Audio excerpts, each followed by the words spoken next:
देखिए, देश हमारा बहुत ही कठिन परिस्थितियों से गुजर रहा है और अनेक तरह की चुनौतियों का सामना है। देश के लोग अगर विभाजित होते चले गए तो विदेशी ताकतों के षड्यंत्र का मुकाबला नहीं कर पाए। बहुत कम लोग ये बात जानते हैं कि जो देश के अंदर फूट डालने वाली शक्तियां एजेंट हैं और उनके इशारे पर इस देश को विभाजित करने के लिए उसी पुराने फार्मूले पर अमल करने की कोशिश कर रही हैं, डिवाइड एंड रूल।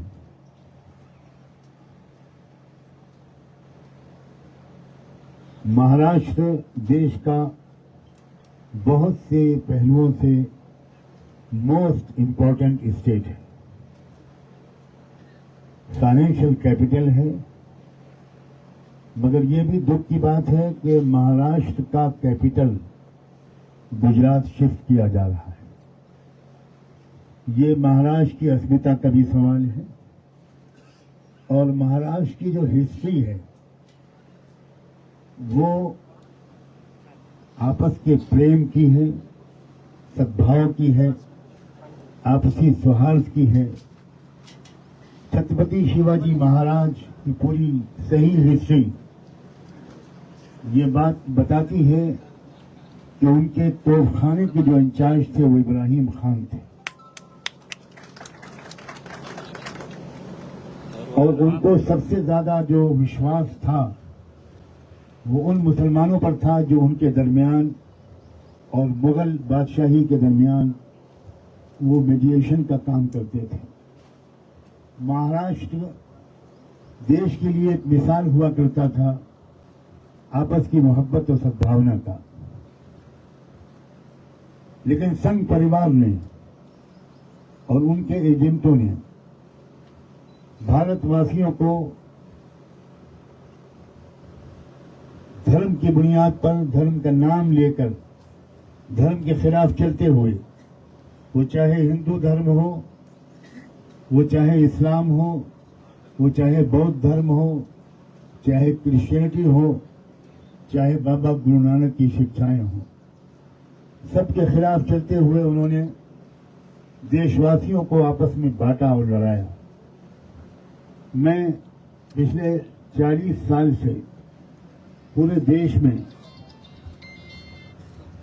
गरीबों, मजदूरों, किसानों, महिलाओं, दबे कुचले लोगों, शेड्यूल कास्ट के लोग हों, ट्राइबल लोग हों, एससी एसटी हों, अल्पसंख्यक के लोग हों, मुस्लिम हों, क्रिश्चियंस हों, सिख हों, उनको इकट्ठा करने का प्रयास कर रहा हूं। और मुझे इस बात की बहुत खुशी है कि अगर मीडिया हमारे साथ जरा सा सच बोलने का बर्ताव कर लेता, यहाँ मीडिया के दोस्त अब मौजूद हैं, मैं उनसे निवेदन करता हूं कि बहुत बोल चुके झूठ आप अब थोड़ा सच का भी अनुभव करना शुरू कीजिए।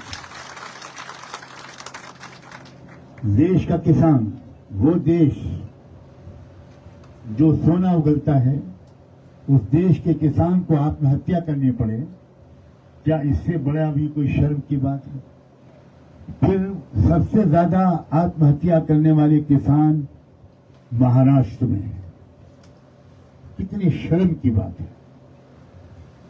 सारी दौलत पूंजीपतियों को दी जा रही है, सारी फॉर्मेलिटीज अडानी और अंबानी को सारी कैपिटल दिया जा रहा है और किसान जो सारे देश को का अन्नदाता है वो किसान भूखा मर रहा है और आत्महत्या कर रहा है।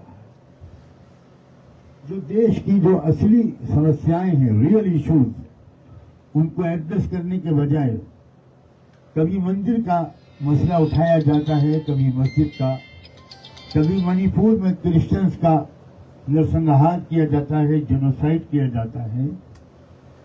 आप सोचिए जरा, रियल इश्यूज हमारे देश में क्या हैं, क्या हो रहा है हमारे देश में।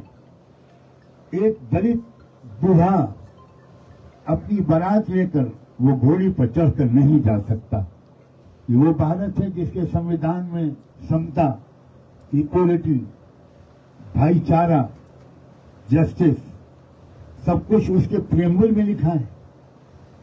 बाबा साहब अम्बेडकर की लीडरशिप में 250 लोगों ने या उनसे भी ज्यादा ने, जो कॉन्स्टिट्यूएंट असेंबली के लोग थे, 2.5 साल की विचार विमर्श और डिबेट के बाद उन्होंने जो संविधान बनाया था वो it is one of the best constitutions in the world undoubted.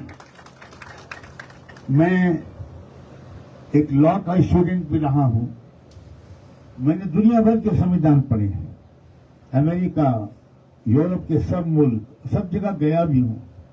मैं फख्र के साथ कहता हूं कि भारत के संविधान जैसा कोई संविधान अभी तक मुझे अपनी नजरों से नहीं मिला। एक एक शब्द पर बहस होती थी। जो लोग बहस करते थे वो अपनी संतानों और परिवारों के लिए नहीं करते थे, वो भारत के किसानों के लिए करते थे, भारत के मजदूरों और महिलाओं के लिए करते थे, भारत के मजलूम और दबे कुचले समाज के लिए करते थे। महाराष्ट्र की एक तारीफ है कि उसने लीडिंग रोल प्ले किया है। ये बात महाराष्ट्र वालों को समझनी चाहिए। बड़े बड़े लीडर्स जिनके विचारों से हो सकता है हम में से कुछ लोग सहमत भी ना हो, लेकिन वो इसी महाराष्ट्र की धरती से पैदा हुए, तो मालूम होता है कि महाराष्ट्र की धरती में एक क्रांतिकारी क्षमता और सलाहियत मौजूद है। मैं यूपी का रहने वाला हूं, इसलिए मराठी में आपसे नहीं बोल पा रहा हूं, माफी चाहता हूं। लेकिन आज हम दोनों के दरमियान एक ये भी फैक्ट हुआ है कि ये मुझे मराठी सिखाएंगे, मैं इनको हिंदी सिखाऊंगा, ताकि पूरे देश में जाकर ये संबोधित कर सकें।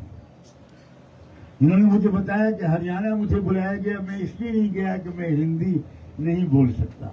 मुझे और भी जगह बुलाया गया, मैंने कहा जब तक आप हिंदी अच्छी नहीं बोलेंगे तब तक मैं आपको ट्रांसलेट करने के लिए हर जगह जाऊंगा, आपकी बातों का अनुवाद करूंगा।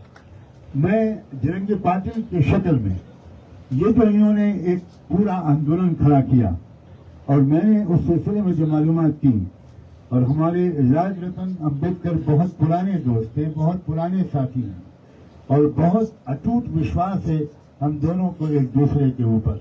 फिर हम दोनों ने आपस में भी विचार विमर्श किया।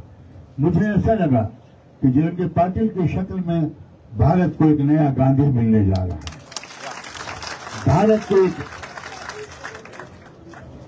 जरंगी पाटिल की शक्ल में भारत को एक नए बाबा साहब डॉक्टर अम्बेडकर मिलने वाले हैं। जरंगी पाटिल की शक्ल में भारत को एक नए मौलाना अबुल कलाम आजाद मिलने वाले हैं। हम सबको मिलकर इस भारत को उन ऊंचाइयों तक पहुंचाना है जिन ऊंचाइयों तक पहुंचाने की क्षमता परमेश्वर ने भारत की धरती में रखी है। मैं दुनिया भर में गया हूं, तकरीबन मैंने दुनिया में ऐसे देश देखे जिनमें आध्यात्मिकता की क्षमता तो है लेकिन साइंस और टेक्नोलॉजी की नहीं है, या कुछ ऐसे देश हैं जिनमें साइंस और टेक्नोलॉजी की सलाहियत तो है लेकिन इसकी स्पिरिचुअलिटी और आध्यात्मिकता की सलाहियत नहीं है। भारत उपमहाद्वीप वो अकेला रीजन है पूरी दुनिया में जिसमें साइंस है, टेक्नोलॉजी और स्पिरिचुअलिटी की जबरदस्त सलाहियत है। और इसकी सबसे शानदार मिसाल डॉक्टर एपीजे अब्दुल कलाम थे। वो बहुत बड़े सन्यासी भी थे, शायद आपको ये बात मालूम नहीं। वो बहुत बड़े संत भी थे, वो बहुत बड़े स्पिरिचुअल स्कॉलर भी थे। वो एक पुराना फटा हुआ सूटकेस लेकर राष्ट्रपति भवन में आए थे, वही पुराना फटा हुआ सूटकेस लेकर वो राष्ट्रपति भवन से वापस गए। भारत को ऐसे लीडरों की जरूरत है, इसीलिए अब मैं भी फकीर और जरंगी पाटिल भी फकीर, ये दो फकीरों का संगम है। खुदा करे हम हमेशा फकीर रहें, कहिए आमीन। हाँ, हम आपसे वादा करते हैं कि हम देश की संपत्ति नहीं लूटेंगे, हम देश पर अपनी पूरी सलाहियत को कुर्बान कर देंगे। महाराष्ट्र की जनता से, यहाँ मौजूद सारे मीडिया के माध्यम से मेरी अपील है कि आने वाले चुनाव में आप पूरे देश महाराष्ट्र के लोग खुद फैसला करें, फाशीवादी ताकतों को कमजोर करना देश के हित में है कि नहीं है।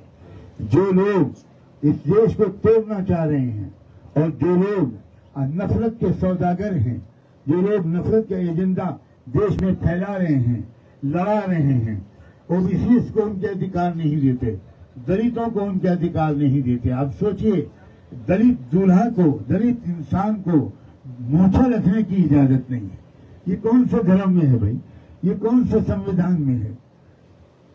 यहां तक के 2014 में जो भाजपा आई बहुमत लेकर, मैं साफ साफ कहना चाहता हूं, वो हिंदुत्व की वजह से नहीं आई थी। वो 15 लाख रुपए हर एक के अकाउंट में आएंगे, इस वादे की वजह से आई थी। सही है कि नहीं? वो उसने दूसरा वादा किया था, वो ये कि किसानों की जो आमदनी होगी, आय होगी, वो दुगनी हो जाएगी। इसलिए किसानों ने मुट्ठी भर भर के भाजपा को वोट दिया था। तीसरी, उन्होंने कहा था हर साल 2 करोड़ युवाओं को जॉब देंगे। आप जानते हैं कि महाराष्ट्र में सबसे ज्यादा अनएम्प्लॉयमेंट है, सबसे ज्यादा बेरोजगारी, सबसे ज्यादा अनएम्प्लॉयड नौजवान, पढ़े लिखे नौजवान महाराष्ट्र में। इसलिए पूरे देश के नौजवानों ने भी उनको वोट दिया था और ठीक किया था। किसानों ने भी ठीक किया था। 2 करोड़ जॉब मिलेंगे, इस वादे पर यकीन करके नौजवानों ने भी उनको वोट दिया था, वो भी ठीक किया था।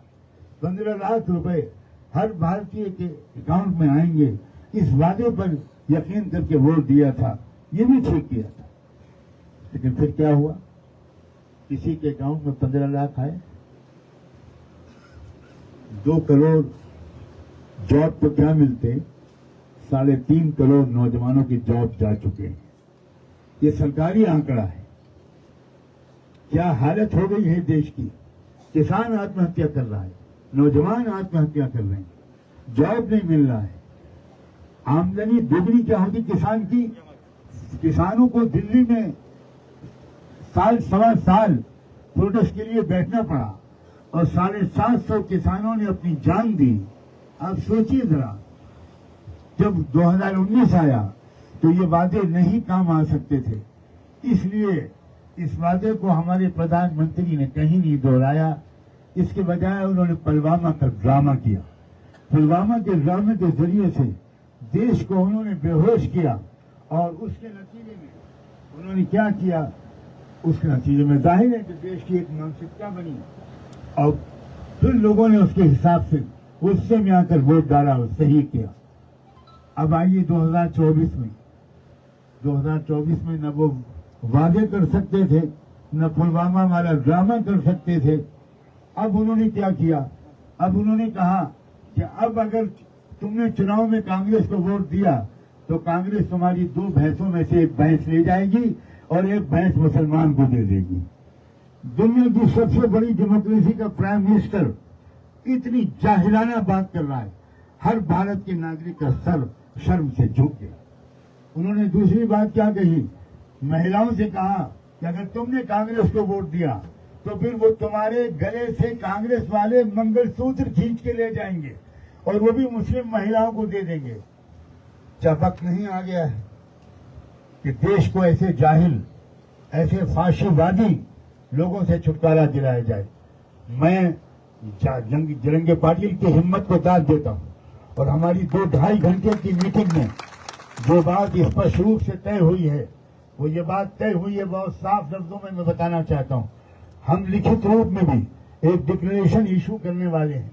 ये हमारे दरमियान सहमति बनी है कि हम एक लिखित रूप में एक डिक्लेरेशन जारी करेंगे और उसमें मुस्लिम समाज की जो डिमांड्स हैं वो क्या हैं, जो मराठा समाज की डिमांड्स हैं वो क्या हैं, दलित समाज की जो डिमांड्स हैं वो क्या हैं, जो दूसरे ओबीसी हैं, बंजारा समाज है, दूसरे समाज की डिमांड्स हैं, वो सबको मिलाया जाएगा और 1-2 दिन के अंदर वो चीज आपके सामने आ जाएगी। और एक कॉन्स्टिट्यूंसी पर हम लोग आपस के विचार विमर्श के साथ, आपस की सहमति के साथ, और ये देश की तारीख में शायद पहली बार होने जा रहा है, एक सीट पर हम लोग आपस के मशवरे और विचार विमर्श के जरिए से हम किसी एक कैंडिडेट को सपोर्ट करने का ऐलान करेंगे ताकि वोट डिवाइड न हो। हम सब मजलूमों का, हम सब लोगों का जिनके संवैधानिक अधिकार छीने गए हैं और जिनकी महिलाओं की बेइज्जती रोज की जा रही है, जिन किसानों का, जो अल्पसंख्यक समाज है, जो मराठा समाज है, जो दलित समाज है और दूसरे और वो समाज उन सब से विचार विमर्श करके एक साझा एक ऐलान इशू करेंगे।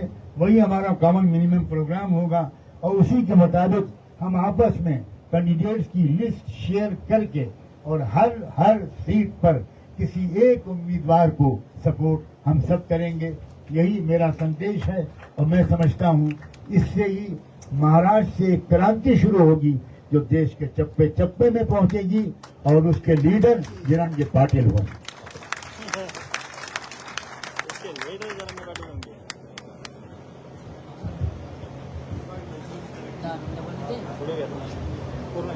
हमें क्यों नहीं लगता कि इनके साथ जाना चाहिए? आप इस सवाल का जवाब दीजिए।